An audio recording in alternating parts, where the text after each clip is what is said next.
Hello everyone and welcome to this week's edition of the Talking Crap podcast. I am as always your host and I'm very bloody hot, as we all are, Lucas Jackson, the life coach, and I am joined by Jazzy Josh Porter. As usual, I am here too. Indeed, the co-host to help me on this adventure that we call a podcast. And what a week it's been. In the UK... But before we start, I do have one question for our fans. What do you guys think of the new logo? Lucas has been working very hard with one of our good friends getting that made. Shout out to 3 Count Media / 3 Count Design to that. Fantastic design service. We use it for our shows as well as... I'll chuck their link to socials down below, along with our new social media links as well. Yeah, we've got a Facebook and Instagram now. It's exciting times. Yeah. Well, look, in the UK, it is heat wave central, aka it's fucking hot. Temperatures are soaring towards. Yeah, they're soaring towards the 30-degree mark at the moment, and we're recording this in very, very hot conditions. But we're hoping to give you an any episode.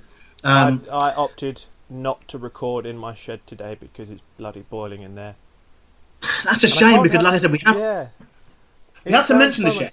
Yeah, the shed. Don't forget, # Josh's shed. Please get that over, people. Please get that over. So how is the shed? Apart from it being hot?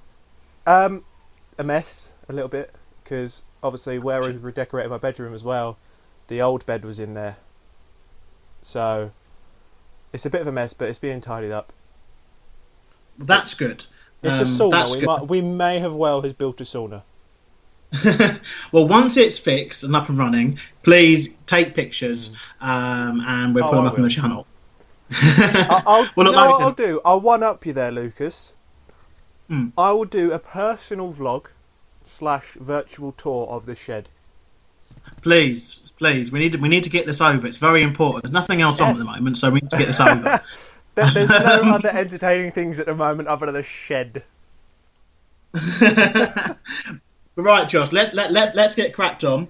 As you know, today's episode is going to be be about the invasion angle. We'll be joined by a guest later on, Ian Frost. Before that, though, some news articles. Sadly, we have to begin with some sad news. That is that former WWE superstar Shad Gaspard, one half of Crime Time, people might remember him from back in the 2000s. He tragically died this week. And there's been such an outpouring from several, not just WWE, but kind of wrestling superstars who he seemed to kind of touch a lot of people, from his actions. And, he was a great guy. Like a real life superhero, essentially. Yeah. So many stories are coming out about him, stopping an armed robbery. Obviously, he did save his son. He told the lifeguard to save his son before him, and it is obviously tragic. And obviously, our thoughts have to go out to his family and his friends and his loved ones, and just the wrestling community as a whole. I think it was news we didn't need, and I think it just goes to show that this era. We're talking about only things from 10, 15 years ago almost, but this era it did touch upon a lot of people, and. He showed me. He's only 39 as well. But that was the worst part about it, is how young he was. Anyone passing away is bad, but at such a young age makes it 10 times worse. Arguably. I know, and he had his fingers in a lot of pies and the thing. He was doing acting. He was doing wrestling, obviously. Wrestling on and off. He'd written his own line of graphic novels, which. Yeah. Obviously, is my favourite part about it, on par with wrestling. Yeah. Because you know how much of a comic book geek I am. Indeed. But yeah, our thoughts go out sincerely from the Talking Crap podcast, and we were so gutted to hear this news. It's not news anyone wants to hear, and we hope that his family and his friends, our thoughts are with them always with this. On flipping gears, though, we have got to talk about the Cruiserweight tournament. We are next week on NXT seeing a triple threat match between Kushida, Jake Atlas, and Drake Maverick. And the winner of that is facing the winner of the other group. El Hijo del Fantasma. That's it, Phantasma. I don't know whether that's going to be at the. I guess that will be at the takeover that's coming up. I I'm hope assuming. so. Especially if I think Drake Maverick goes on to it. I'd love to see Drake Yeah. Maverick, his potentially last match being at an NXT takeover. Yeah, I think. Well, hopefully, he will be getting re-signed from this or getting another Maybe. opportunity. It just seemed like it is he's to lose this one, and I'd be very surprised if he doesn't win. But then, obviously, weirder things have happened. Yeah. That's next week on NXT. Also, Takeover. The first match was confirmed for that. We will see Karrion Kross with Scarlett taking on Tommaso Ciampa. This is the first ever clash between the two, and I think this is, definitely kind of ruffle some feathers. It seems to be an interesting match that people want to see for a long time, and. It's something we are going to see at the Takeover in Your House, which is in a couple of weeks' time, which we shall be dealing with on this podcast, and we have predictions for it very obviously close to the time. What are your thoughts on this match? I mean, I don't know much about Karrion Kross and a lot about Tommaso Ciampa. I'm glad that he's not facing Gargano again or Cole, and he's getting away from the title scene. I'm happy with that because that scene needs to move on and be different. But what are your thoughts on this match? Any initial thoughts? Yeah, well, as you said, you don't know much about Karrion Kross, but I think that's mainly because do you watch much Impact Wrestling? No, not for a long time. That'll be why. But just before I stopped watching Impact Wrestling, not because I stopped enjoying it, just because, I don't know, I drifted away from it. To be fair, I have been watching Impact Wrestling since it first started as TNA, near enough.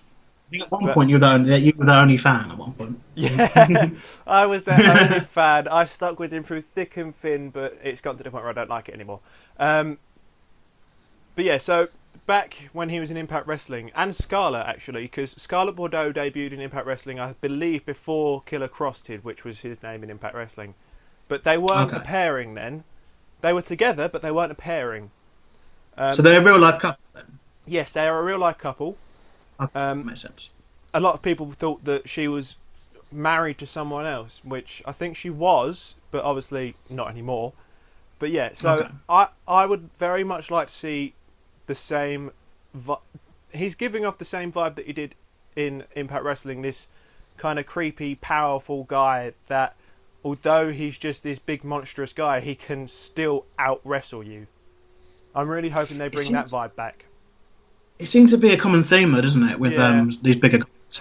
Obviously, Keith Lee being probably a prime example of a much bigger guy. But this guy, he's genuinely. He used to train in MMA. He still does, but he used to, I think, compete for MMA as well. But he doesn't boast off his MMA kind of skills. He just shows off how good he is as a real fighter. Like, he's not there to be a wrestler. He's there to be a fighter.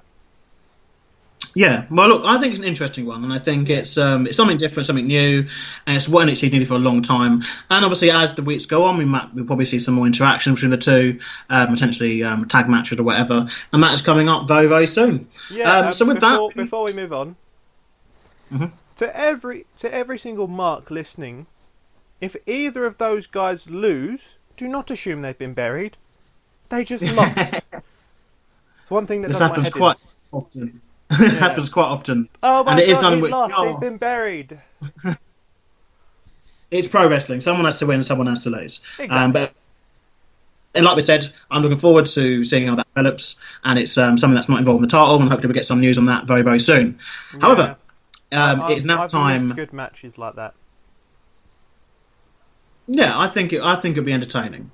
Right, so that's the news bits out of the way, and it's time to talk about the main subject for this week's edition of the Talking Crap podcast. We're talking about the invasion angle. And to do this, because young Josh Porter, of course, is barely a tadpole in his life, I have been joined by someone who, like myself, lived through this era.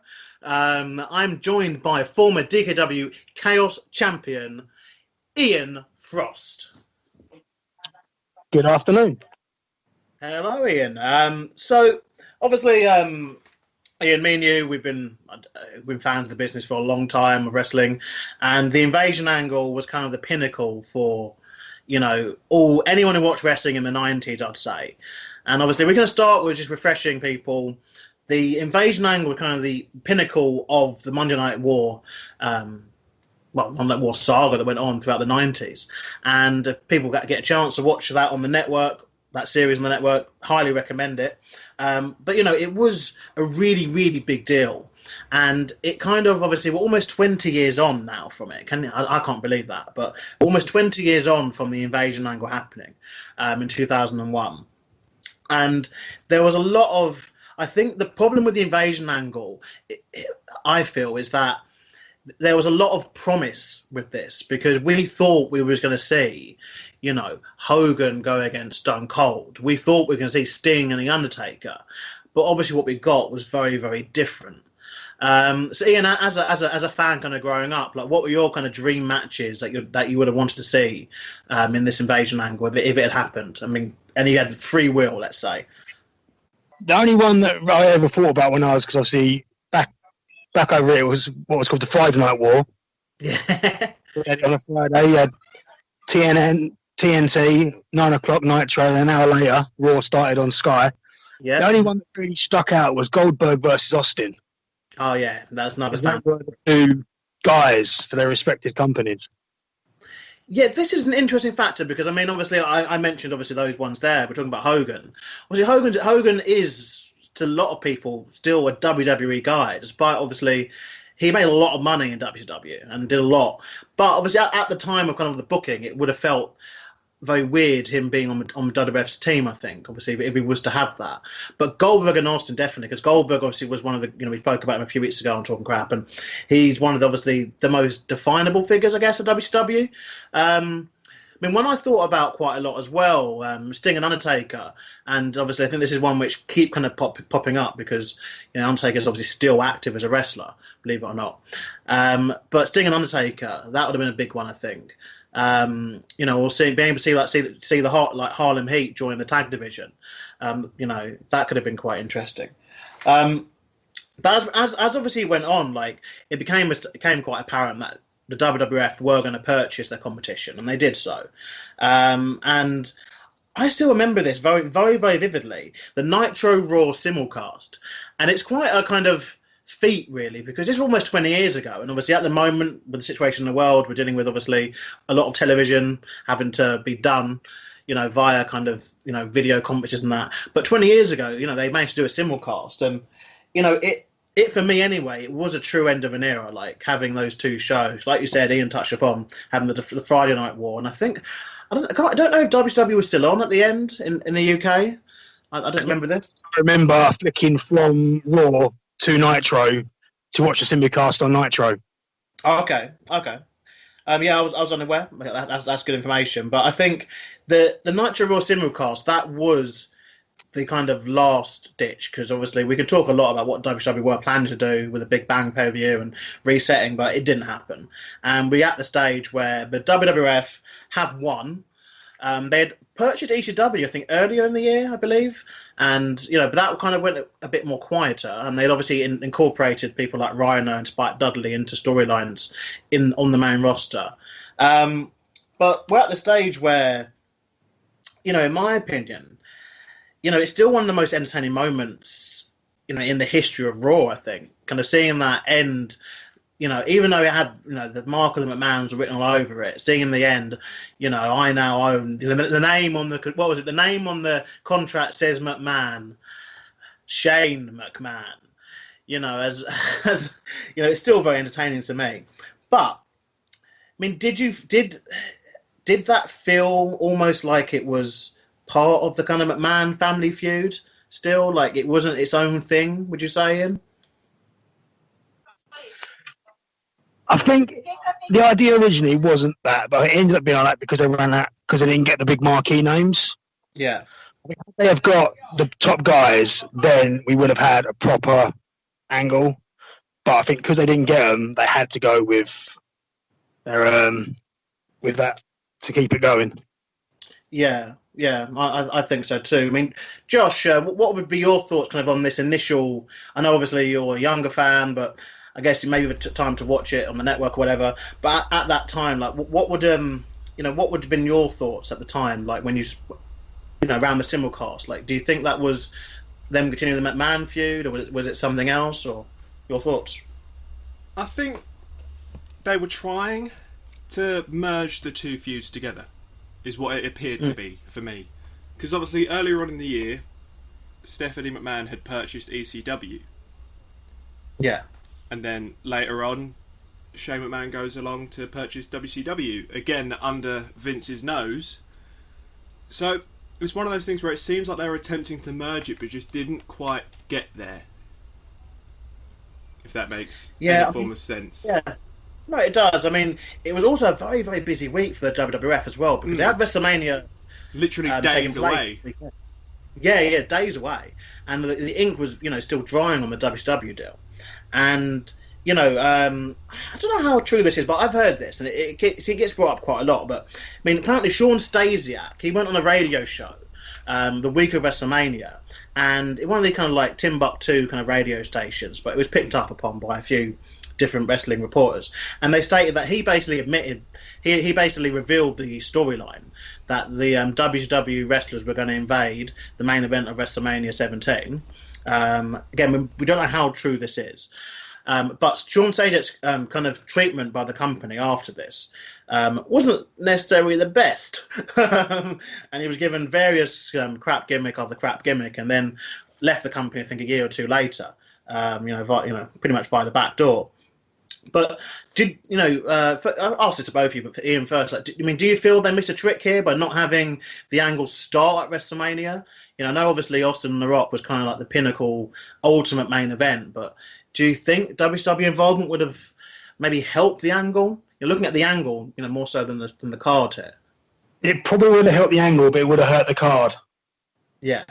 Because obviously a lot of people see the Rock Austin match at 17 as the best WrestleMania match of all time. So if they'd have had the angle start there, then it probably would have ruined the match. I think as well, you needed someone shit hot, in my opinion. You need someone shit hot. Like, I think if you were going to interrupt that match, that's when you'd need to have Hogan, Hall, Nash, Sting, fucking, Booker T was kind of thing, but you need to have like a main, like, set our name, I'd say, to obviously have something to set up afterwards. You couldn't just have, Buff Bagwell and, less than like Lance Storm and some of the other people that were involved very early on. Same thing to you, Josh. Do you feel it should have started at Mania 17? No, honestly, I don't think it would have done them any favours. If anything, it would have spoiled it. Because obviously, as Ian said, Austin versus Rock as the main event was, again, arguably the best of all time for WrestleManias. But I think even having it after the main event, even having the invasion start after, would have spoiled it in some way. It just wouldn't have had that. It would have had the surprise element, but not the right kind. Yeah, I mean that's something which WWE, they never really know what balance to take on this, I guess, do they? Do they kind of go down something to really shock people and get a reaction, but have it be negative, or do they do something to really shock people and also do they wait, and keep it kind of default, but then obviously the heat kind of dies down. And so anyway, so what we ended up getting is a few weeks later on Raw, the last match was branded as basically a WCW match. They changed the Titantron, they changed the announce table, the announce team changed, and they produced a match between Booker T and Buff Bagwell.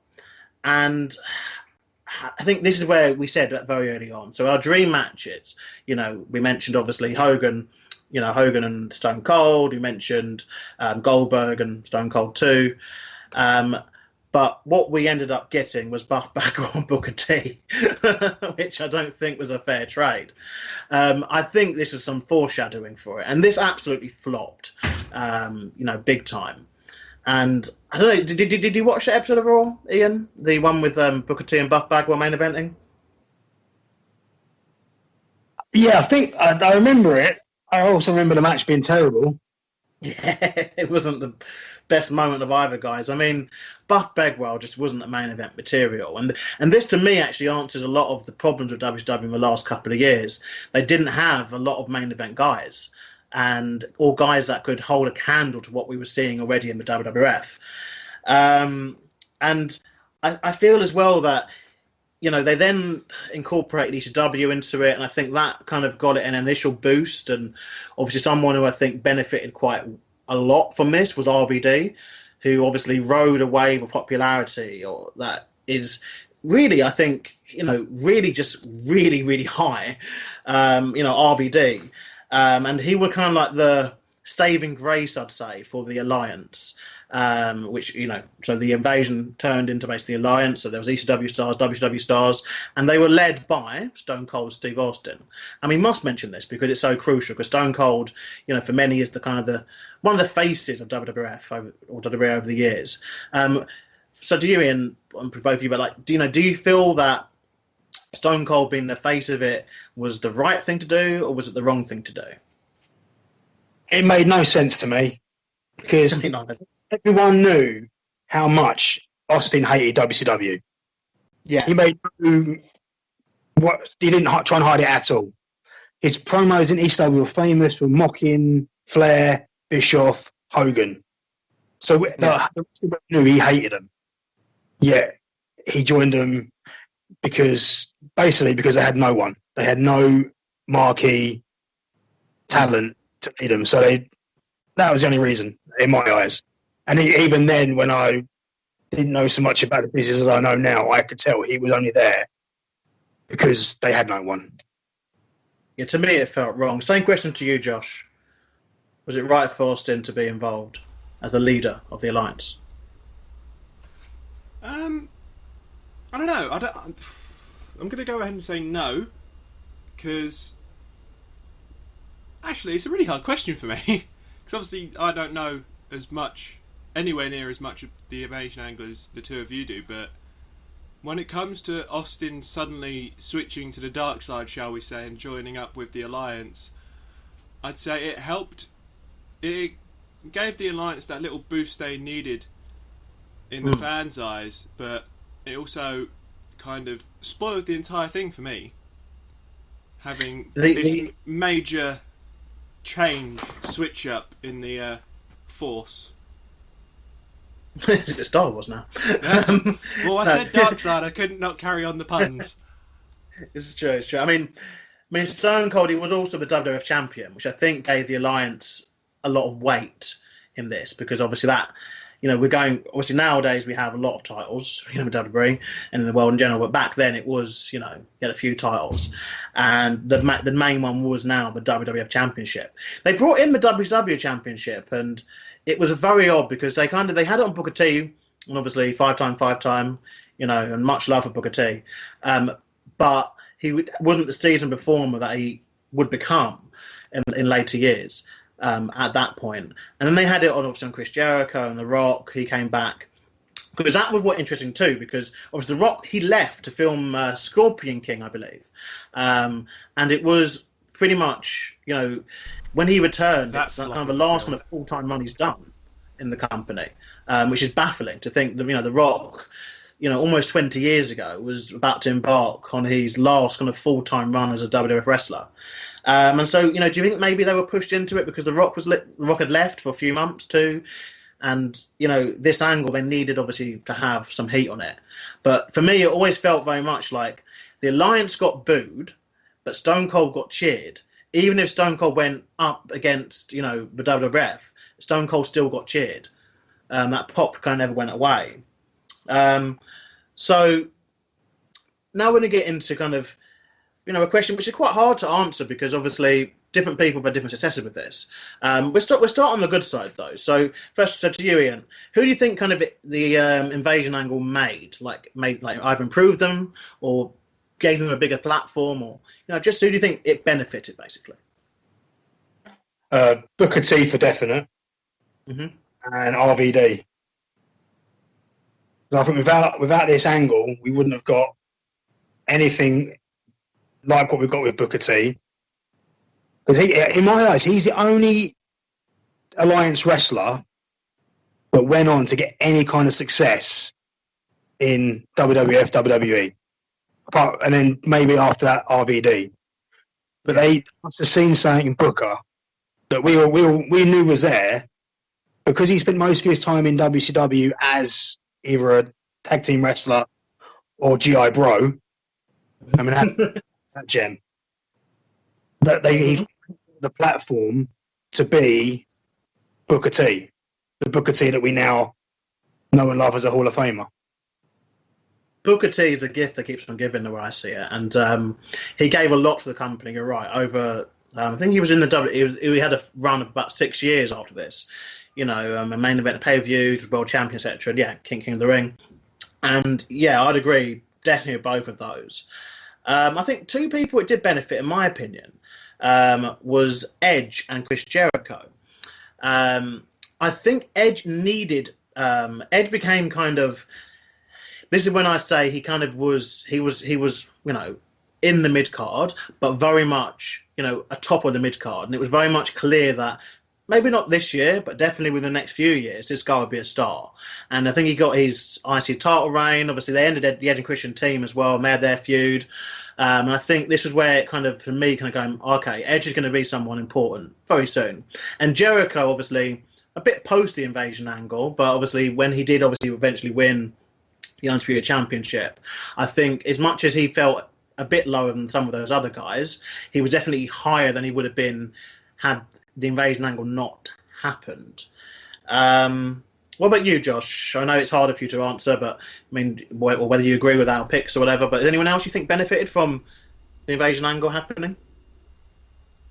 Bit of an interesting one, but I'm going to go Lance Storm. Simply. Almost made my list, to be fair. Yeah. Lance Storm, after the invasion angle, yeah, he went on a bit of a losing streak for a few years. Well, a year or two. He then went on to win the Intercontinental title, which he then dropped a month later. But he had a couple tag title runs and also joined up with the Un-Americans. And then after the Un-Americans split up, he then starts tag teaming with William Regal for a while after that. And obviously now he's got his own promotion, and obviously, well, he recently departed from WWE amongst... I think he's furloughed. No, I thought he was released with the others. I'm not too sure. I believe he's been furloughed. I think the producers got furloughed. He was a producer, wasn't he? He's not currently in work with the WWE. He's past furloughed, I think. Well, okay. Regardless, he's been with WWE ever since. Obviously, having a few stints with his own, not promotion, sorry, his own academy. Yeah. But I'd say Lance Storm really benefited from it, along with Chris Jericho and all of your picks. Yeah, I know Ian's a big Lance Storm fan, so I think. I mean, do you think it benefited him, Ian? If I can be serious for a minute. Boring. That's what I remember him for. I'm sorry, Ian. I remember Stone Cold saying that, and then trying to get that over as his gimmick for a little bit. But no, Ian, seriously, I mean, do you think it benefited him? Or? No, I do. I think without the invasion, I don't think he would have even been touched by or even got pushed by WWF, because he went to WCW, big fanfare, won all the belts apart from the world, renamed the Canadian titles. Then he kind of stagnated after that. And then the invasion happened. Like Josh had his title run, the tag team title. Didn't he also form a group with Just Incredible again? Yeah. I don't know if that was WWE though. It was. No, they did. It was because they were tag team in ECW. Now, one of the best in ECW. Yeah. There was I think it was him, Just Incredible, and I want to say Test. Yeah. It started with him and Just Incredible because he brought him in because he trained Just Incredible in his academy in Calgary, and that's when they started teaming. I think that's correct. I think he did quite a bit. So I googled it before the podcast. But flip sides now. So who do you think it failed? Like for me, I think we've touched upon already the Stone Cold heel turn. It didn't work. He still got cheered, even when he was going against WWF guys. Buff Bagwell, we've also touched upon. He big time flopped. He had a platform to be, kind of one of the main guys for the Alliance, and he was released within a few kind of months of the angle starting. I think. And this is controversial, and I'm saying here, right here on Talking Crap podcast, I think it ruined and damaged The Undertaker a little bit too, because he was teaming with Kane, and they had to team against Chronic and no one has ever been able to get Crush, Brian Adams, whatever you call him. No one has ever been able to get this guy over. It was part of Demolition. It flopped. Kona Crush flopped. Everything he's done has ever flopped, and I think it wasn't a good year wrestling-wise for Undertaker, in my opinion, apart from his match with Triple H at Mania. And I think he wasn't really much of a part of the invasion angle, which is a bit odd. But I'm only guessing that perhaps that was because, with respect, they wanted to get Sting. And I guess if we had Sting versus Taker feud, that would have been good. But we got, instead, a DDP creepy stalking his wife, an awful match with Chronic and feud with Chronic. And then not much else. So, who do you think it ruined? Or didn't do as well from it? We already touched it a little bit. Sean Stasiak. I mean, how can we forget? That was the greatest gimmick ever. Basically, God, boy. Because it was really fun when he first came on the scene. It was Stan the Man Stasiak's son. He's going to be like the next big thing, and you're like, meat. Yeah. Also, I think Jindrak and O'Hare didn't do so great from it because they were obviously in, like, the next big thing when they were in WCW, the tag team division, and they kind of, I believe they got separated, which was bizarre.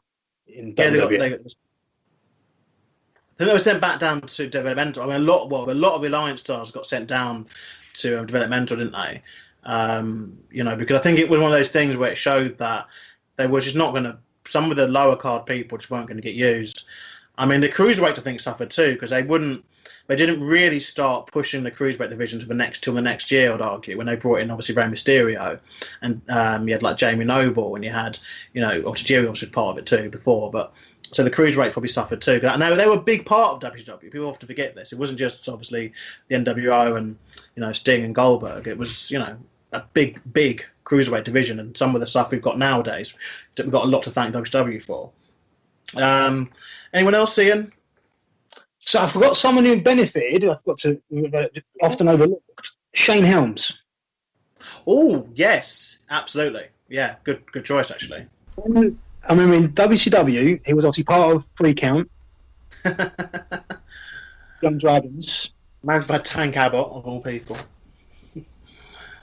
It wasn't until he came to WWE that he really flourished, more so when he became the Hurricane.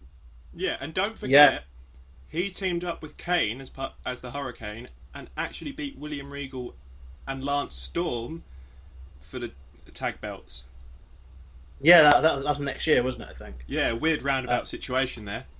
Yeah. I mean, so look, we touched upon it. So it ended at Survivor Series.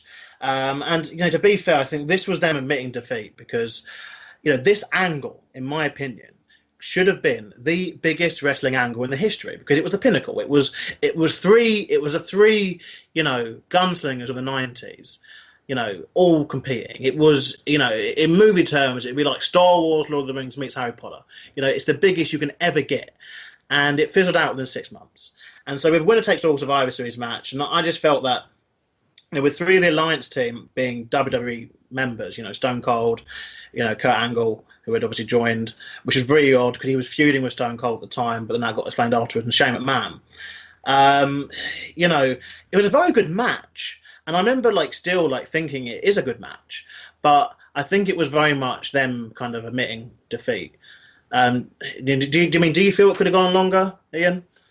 No, because at the end of the day, that the angle was planned originally if they got the big guns.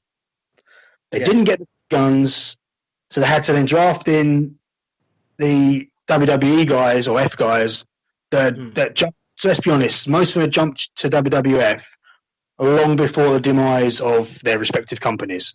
So they were at the time out and out WWF guys. Yeah. So I'll be honest, when it got to Survivor, I was getting bored of it. Yeah, I was. It felt very much like an afterthought because I looked at the card again and I just felt a bit like you had the Hardys and Dudleys, but I just felt like that was just their feud anyway. It didn't feel like there was any, just because Dudleys have been in, ECW, it didn't feel like anything extra or different. The interesting one that I think they didn't touch or do enough with was I don't even remember this. Test won the Immunity Battle Royal. And so that was meant to give whoever won it basically had 12 months where they couldn't get fired. And they only mentioned it a few times like afterwards. But I think this could have been a good thing for Test. And Test was actually one of the people who I would have put on the mate. I think he made him. But this gimmick they gave him, it didn't go anywhere.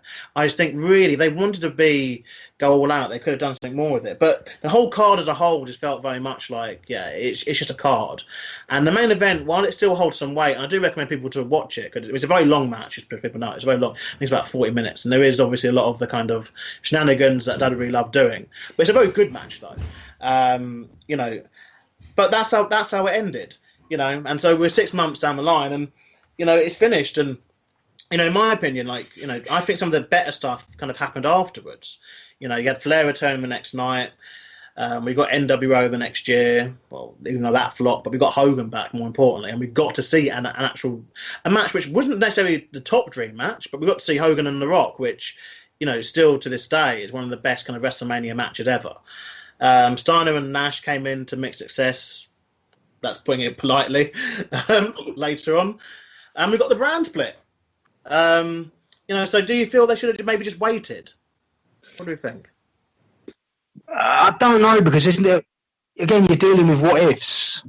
It was not definite that, because the big guns weren't going to join until their contracts, because what a lot of people don't know is that Time Warner was still paying Sting, Nash, Hogan while they weren't wrestling, because that was their contract. So there's no telling they were going to sign after that ended. So that if they'd have waited, it still would have. But the whole, like the main event, even like you said, it was WWF versus WCW, but the 3 of the 5 were WWF guys. Yeah. So it's like, even if they'd have waited, you probably still would have got the same outcome. Potentially, yeah. Like they're getting paid to stuff.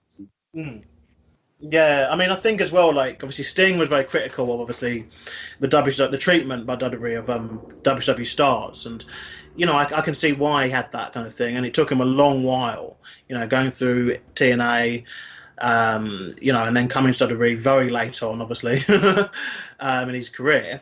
And I think that, if they had waited, perhaps they could have maybe got a couple, but I do think a few of them were just sitting on their contracts for a long time and obviously waiting for a WrestleMania payday, which obviously that's what Hogan did. He returned a month before WrestleMania. You wouldn't do that otherwise, would you? And overall, I just feel a bit like... I just feel the angle deflated us as a fan base, and it's something which I think, it set us up for a lot of disappointment. But I think what was good about it was obviously WWE got a massive pool of talent. And then we got the brand split, which obviously the initial brand split, which was another big deal and arguably kicked off the kind of better era, which we are going to get to on a future episode of this. Ruthless Aggression, which became, better. So when I mean better, I mean better than the invasion angle. It got to a better place, but we went a long way around with it. So, Ian, before we have our final thoughts about the invasion, it's time for the Pipe Bomb Promo Challenge. So I'll pass you over to Jazzy Josh Porter as he will describe the rules.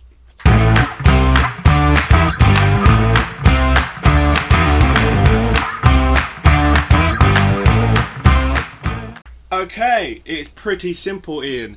All you have to do is you have 1 minute to give us a promo on 2 topics that I will give you. One being a wrestler and one being a place and potentially championship, depending on if I feel like it. You'll be scored out of 10. 5 points by me, 5 points by Lucas. Sound easy enough?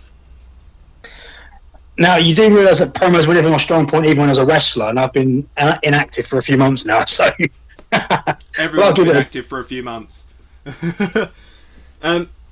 Well, I've made it fair for everyone. No one gets to know what it is until the very last second, so... Right, Ian, your 2 topics are WrestleMania 17, and you are challenging Goldberg. You have 1 minute, starting now. Goldberg, you bald-headed, overhyped, steroid freakazoid. I am going to crush you like a watermelon between my thighs, Watermelon. your belt, and shove it down your throat, and then pin you 1, 2, 3. I think Well, as soon as you started, it was over. Like any of my Lucas, I'll let you start like I did last week. Yeah, the watermelon got a pop from me, and I'm sure it will for a few of the Dropkits guys who understand that kind of connotation of the watermelon. Yeah, obviously promos, were never your best part, I guess, Ian. I'm going to score it a 3, to be fair, because the watermelon line was quite funny, but obviously you didn't go to time, so I have to dock it for that. That's my usual thing. That's my MO. What about you, Jazzy Josh? What do you think? Yeah, I'm going to go... normally, I wouldn't agree with Lucas, just because there's 2 of us. We're not allowed to agree. There's got to be an argument somewhere, but I'm going to go 3 again. Again, the watermelon pop, that was there. But Fair enough. Once again, the timing was off. So at the end of that, you've got 6 points, which places you second place on the leaderboard, mainly because there's only 2 people on it. But you are still second place, so it counts for something. It does. It does. Someone's always got to be second. That was WW's job. Link it all back into the episode.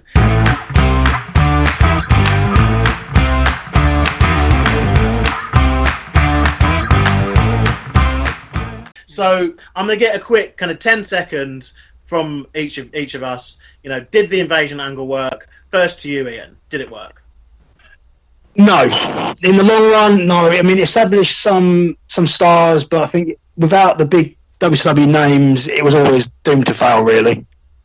Same question to you, Josh. 10 seconds. Did it work? Yes or no? No. I think it was done at the wrong time. They didn't have...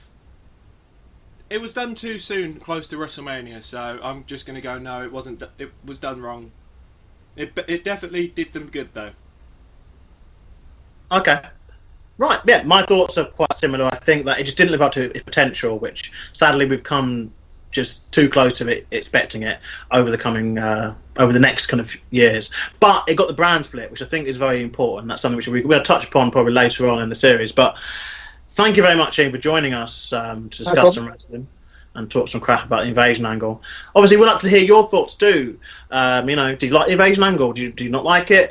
Do you think it could be better? Please like, share, subscribe, and comment and engage. That's important. And remember, please, to stay safe. And we have more episodes on the channel.